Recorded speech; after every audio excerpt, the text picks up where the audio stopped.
કોણ છો તમે? શું જોઈએ તમારે? સર, તમે મ્યુઝિક ડિરેક્ટર કેએસ જ છો ને? હા જી બિલકુલ, બોલો. સર, મને ઘણા દિવસથી સિંગર બનવાની ઈચ્છા છે. તમારાથી ઘણા બધા મ્યુઝિક ડિરેક્ટર પાસે ચાન્સ માંગ્યો હતો. એમ વાત છે? આવો અંદર આવો. હા ઠીક છે સર. બેસો. Thank you sir.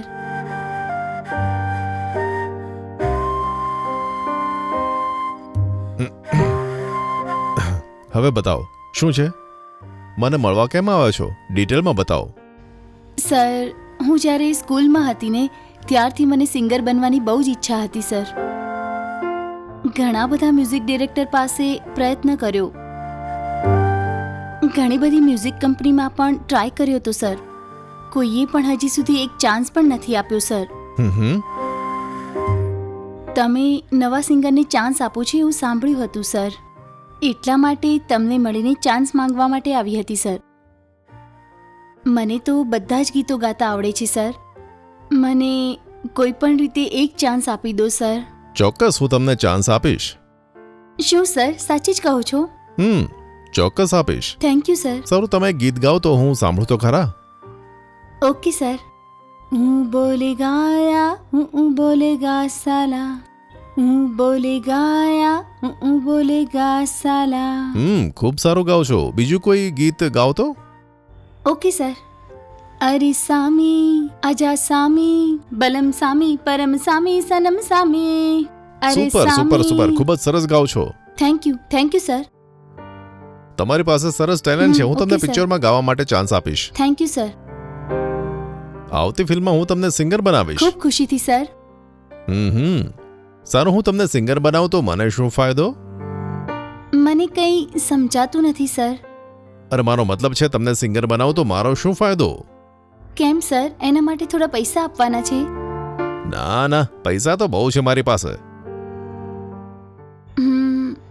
સર, તમે શું પૂછી રહ્યા છો મને કંઈ સમજાતું નથી સર. જો તું મારા ગેસ્ટ હાઉસમાં એક દિવસ આવી જાય તો આગલી પિક્ચરમાં હું તને સિંગર બનાવી દઈશ. કેમ સર, તમે આવું પૂછો છો? તો પછી હું તને શું પૂછું, બતાય. સિંગર બનવા માટે જેમ હું તને સપોર્ટ કરું છું તેમ તું પણ મને મારી ઈચ્છાઓને સપોર્ટ કર ને. સર, તમે અચાનક આવું પૂછ્યું, મારે શું કહેવું જોઈએ એ સમજણ નથી પડતી સર. સારું, થોડો વિચાર કરી લેજે. ખાલી ટેલેન્ટ તને પ્રસિદ્ધિ નહીં આપે, એ જ રીતે જો તું ગુમાવીશ તો જ મેળવીશ. જો મારી ઈચ્છા પૂરી કરીશ તો હું તને ચાન્સ આપીશ જ. ઠીક છે સર, હું સિંગર થવા માટે કંઈ પણ કરીશ સર. આ સમયે કોણ આવી ગયું મને હેરાન કરવા માટે? થોડી પણ વાર શાંતિથી બેસવા નથી દેતા આ લોકો. નમસ્તે મેડમ. હા નમસ્તે, કહો. આ બાજુવાળા ફ્લેટમાં લક્ષ્મી મેડમ છે ને, તેમણે ઇન્સ્યોરન્સ માટે વાત કરવા માટે બોલાવ્યો હતો. ઓ એવું છે? અને હમણાં જોયું તો તેમના ઘરમાં તાળું છે. તે ક્યાં ગયા છે તમને ખબર છે? બસ હમણાં 5 મિનિટ પહેલા તે જરૂરી કામ માટે જવાનું કહેતા હતા. ઓહો. 1-2 કલાકમાં પાછા આવશે એવું કહ્યું હતું મને. ઓ એવી વાત છે. સારું, ખૂબ ધન્યવાદ તમારો. મેડમ, તમારું ગામ કંઈક પૂનાની બાજુમાં છે ને? હા, મારા ગામની તમને કેમ ખબર? તમે ત્યાં સરકારી સ્કૂલમાં ધોરણ 5 થી 8માં ભણ્યા હતા કે નહીં? હા, પણ તમને કેવી રીતે ખબર પડી? મને ઓળખ્યો નહીં કે? અરે હું છું રોહન. કોણ? તારી સાથે ક્લાસ 8 સુધી ભણ્યો હતો કે નહીં? અરે હજુ પણ તને યાદ ના આવ્યું કે? હા પણ એ રોહન તું? હા તે જ હું. બાપ રે, કેમ છે તું યાર? અરે હું કેવું, એકદમ બરાબર છું ને. તું અહીંયા કેવી રીતે? હું એક ઇન્સ્યોરન્સ કંપનીના માર્કેટિંગ ડિપાર્ટમેન્ટમાં કામ કરું છું. નાનપણના મિત્રને આમ તો ઊભો રાખીને વાત કરીશ કે શું? અરે યાર, અંદર નહીં બોલાવીશ કે શું? સોરી રોહન, અંદર આવ પ્લીઝ.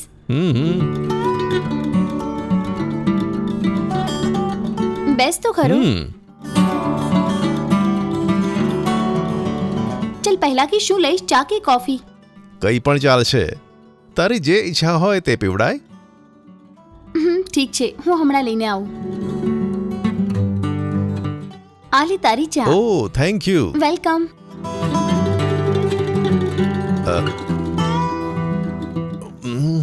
સુપર.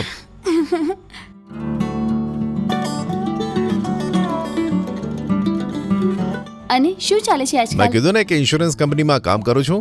આજે અમારી એક મીટિંગ હતી. વિચાર્યું કે ક્લાયન્ટને મળી આવું, અને તને જ્યારે મળવા ગયો ત્યારે ખબર પડી કે બાજુના ફ્લેટમાં તો તું રહે છે. વિચાર્યું કે તું ભણી ગણીને મોટી પોસ્ટ પર હોઈશ, પણ તું તો સામાન્ય હાઉસવાઈફ બની છે. હા રોહન, સ્કૂલ પછી જ્યારે ઘરે રહેતી હતી તો મારા લગ્ન થઈ ગયા. મારા હસબન્ડ ખૂબ એજેડ છે. ઘરડા માણસ સાથે પરણાવી દીધી ઘરવાળાએ. જિંદગી તો જાણે હવે પૂરી જ થઈ ગઈ છે. ના ના, એવું ના બોલાય. સ્કૂલમાં જ્યારે તું ભણતી હતી ત્યારે કહેતી હતી કે હું તો મોટી થઈને ડોક્ટર બનવાની. અરે એ બધું યાદ નહીં અપાવ યાર. મેં પણ વિચાર્યું કે તું ભણી ગણીને મોટી હોસ્પિટલમાં ડોક્ટર હોઈશ, પણ તને આ રીતે મળાશે તેવું વિચાર્યું પણ નહોતું મેં. છોડ ને યાર આ બધી વાતોને. તારી જિંદગી આવી કેમ બદલાઈ ગઈ હે? જિંદગીમાં આપણે બધા ખૂબ મોટું બનવાનું વિચારીએ છીએ, પરંતુ શું એ બધું મળે છે આપણને? મારે 2 દીકરીઓ છે, અને આહા. તે જ મારી જિંદગી છે, અને મારી જિંદગી આમ જ ચાલે છે. સારું, હું જઉં કે શું? લક્ષ્મી મેડમ આવે તો કહેજે કે હું આવ્યો હતો. ઓકે રોહન. તારો ફોન નંબર મને આપજે ને, હું તને પછી ફોન કરીશ. જો બાજુમાં કામેથી આવ્યો તો હું તને જરૂર મળીશ. હા, કીધું તું ને કે મારા હસબન્ડ ખૂબ ગરડા માણસ છે અને ઘણા શંકાશીલ પણ. એટલે તું ઘર પર નહીં આવતો. જો આપણને વાત કરતા જોશે તો શક કરવા લાગશે. તું મારો સ્કૂલ ફ્રેન્ડ છે કહેવાથી પણ નહીં માને તે. તું સમજે છે ને, પછી મારા જીવનમાં શાંતિ નામની વસ્તુ બિલકુલ પણ નહીં રહે. તું જિંદગીમાં ખુશ નથી એટલી તો મને ખબર પડી છે, પણ શું કરીએ? સારું, તો હું જઉં. ઠીક છે.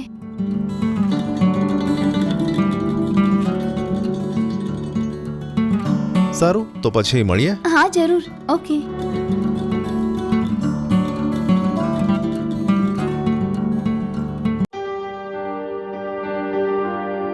તમે કોણ છો? સર, મને મુકેશ સરે મોકલી હતી. ઓ મુકેશભાઈ, સારું સારું, અંદર આવો.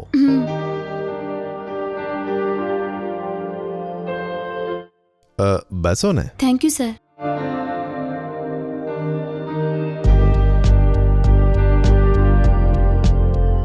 સર, ખૂબ તરસ લાગી છે, થોડું પાણી દેશો કે? હા ચોક્કસ, 1 મિનિટ.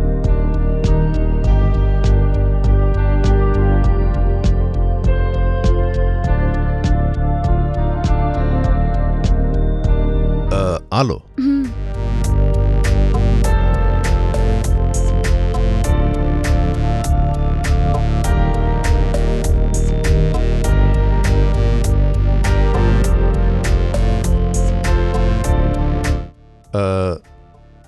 તો પછી તમે જ કહો સર. શું કહું હવે, માલ લાગે છે. તો પછી અંદર જઈએ કે? તો પછી આવો. હા, આવો, બેસો.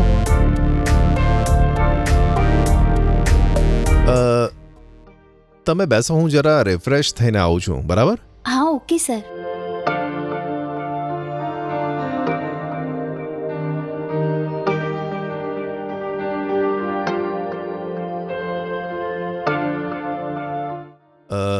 આ માલને ક્યાંક જોઈ હોય એવું મને લાગે છે. ક્યાં મળી હશે? ક્યાંક તો આ માકડીને જોઈ છે. તમને આની પહેલા એવું લાગે છે કે ક્યાંક મળ્યા છે. તમે ક્યારેક અહીંયા આવ્યા છો? ના સર. ઓ એવું છે? તો પછી ક્યાં જોઈ હશે? ક્યાંક ને ક્યાંક તો મળેલું છું આને. સર, મને ઘણી વાર થઈ ગઈ. એ બધું ઠીક છે. તમારું નામ શું છે? અર્ચના સર. સાચું સાચું બોલો, તમે થાણેમાં રહો છો ને? એ તમને કેવી રીતે ખબર પડી? તું રાજેશની વાઈફ છે ને? સર. અરે બતાવો ને, તમે રાજેશની વાઈફ સીતા છો ને? હા સર, પણ તમને કેવી રીતે ખબર પડી? રાજેશ મારો ક્લોઝ ફ્રેન્ડ છે. હું અને રાજેશ એક જ કંપનીમાં એક સાથે 4 વર્ષ કામ કર્યું. એકવાર હું તમારા ઘરે પણ આવ્યો હતો, અને પછી હું બીજી કંપનીમાં કામ કરવા માટે જતો રહ્યો. તમે ક્યારથી આ બધું કામ કરો છો? સોરી ભાઈ, મને માફ કરજો. થોડા દિવસ પહેલા જ મુંબઈ આવ્યા. તેને કોઈ કામ ન મળ્યું. ઘરનું ભાડું આપવા માટે ખૂબ તકલીફ થઈ રહી છે, એટલે કોઈ રસ્તો ન મળ્યો અને કામ પર આવી ગઈ. શું છે આ બધું? મારી ઓફિસમાં એટેન્ડરનું કામ છે. હું તને ગમે તે કરીને તે કામ અપાવી દઈશ. હા, ધન્યવાદ ભાઈ. હું આ કામ કરી રહી છું એ રાજેશને નહીં કહેતા ભાઈ. કેવી વાતો કરો છો? આવું કોઈને કહેવાય કે? હું અત્યારે તમારા વોટ્સએપ ઉપર મારું ઓફિસનું હા, એડ્રેસ ઠીક છે, મોકલું ભાઈ. છું. મંડે હા. તમે ઓફિસે આવી જજો. હો? હમ. બરાબર. ખૂબ ધન્યવાદ ભાઈ. લો, આ પૈસાને ના, ના, તમારી નથી પાસે રાખો. જોઈતા. અરે ચિંતા ના કરો. થેન્ક્સ ભાઈ. ખૂબ ધન્યવાદ કંઈ વાંધો ભાઈ. નહીં. ઠીક છે ભાઈ, મોડું થઈ ગયું, હું જાઉં છું. સારું, તમે જાઓ. હું જાઉં છું.